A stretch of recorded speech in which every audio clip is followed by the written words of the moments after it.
obstacles for American single malt as a category. First and foremost is becoming a recognized category, an actual TTB recognized category. It's been a struggle for 6 to 7 years now for them, but finally they're there. American Single Malt at the end of this year, beginning of next year, will actually be a TTB recognized category. They have achieved that goal, which is fantastic, fantastic news. Some of the other stuff that I've heard comments on and things that I think that they're going to need to overcome, and I think they will overcome them. Pricing. Pricing is a huge obstacle for a lot of people. Some of the things that I've heard is, I don't really want to pay $60 to $80 for a young malt whiskey, especially when I can buy something that's 10 to 12 years versus 3 to 5 years for the same price range. Answers to that are the US matures whiskey much faster than, I'm going to use Scotland for the example.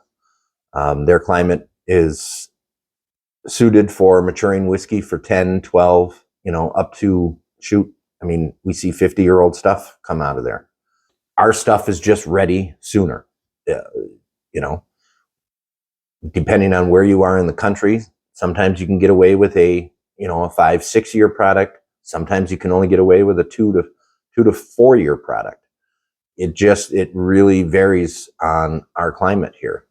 The US is such a vast country compared to Scotland that our climate differences in different parts of the country are huge. The facts of the matter are, our whiskey is ready sooner. There's no other way around that. Not to mention, we do have higher production costs on a lot of this stuff. Some of these places are pretty small craft distillers. They're making in 6 months what some of these places make in a day. So production costs are a huge factor in the price. They're using farm-grown barley. They're using local cooperages. And this stuff is a little bit more expensive. It makes a better product.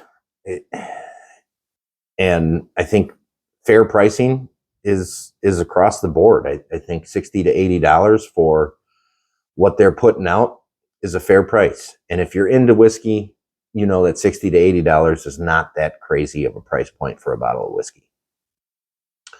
One of the other comments that I've heard, it's not going to replace my bourbon or scotch. It's not intended to. Hardly any of these distilleries are intending to replace anything.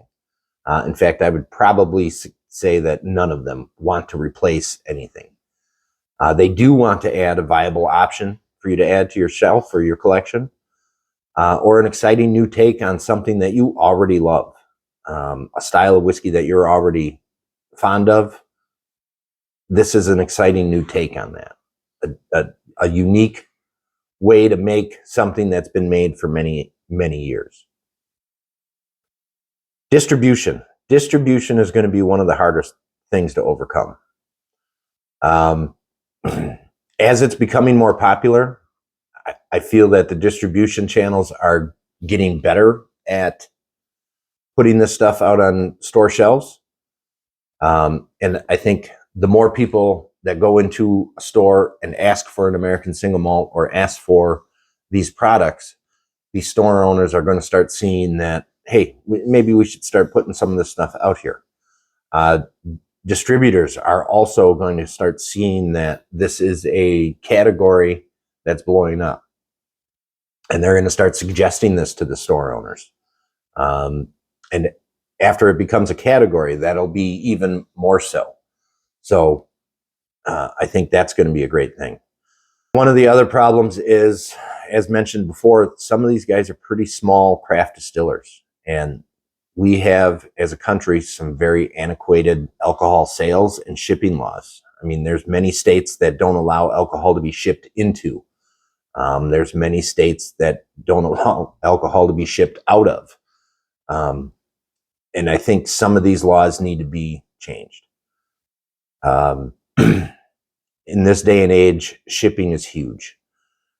Everybody buys stuff online, it's shipped to your house, all of that. Obviously, alcohol is a regulated product. There's age restrictions and so on and so forth. So, but there's ways to get around that. Obviously, alcohol is a thing.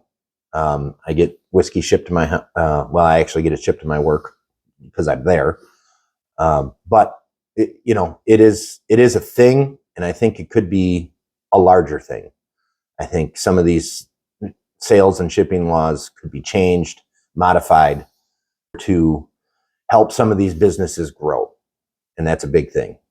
Some of these businesses would benefit greatly from the available shipping and sales laws changed.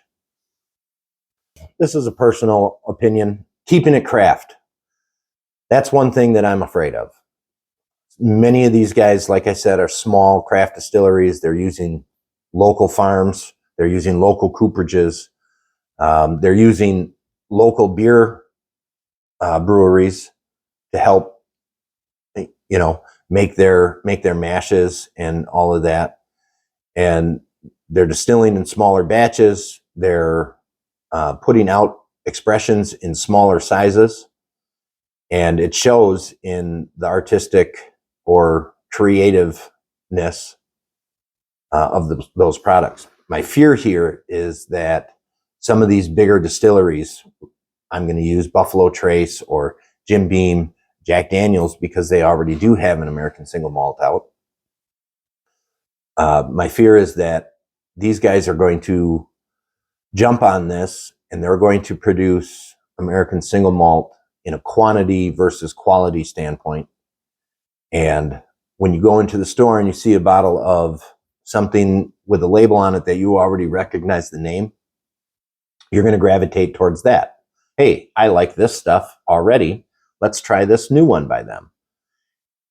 And it may not necessarily be a great representation of the category, and it could deter a lot of trying other things from distilleries that are making it, that are great representations of the category. Other than that, I don't have a lot else as far as obstacles for ASM. I'm sure there is other ones.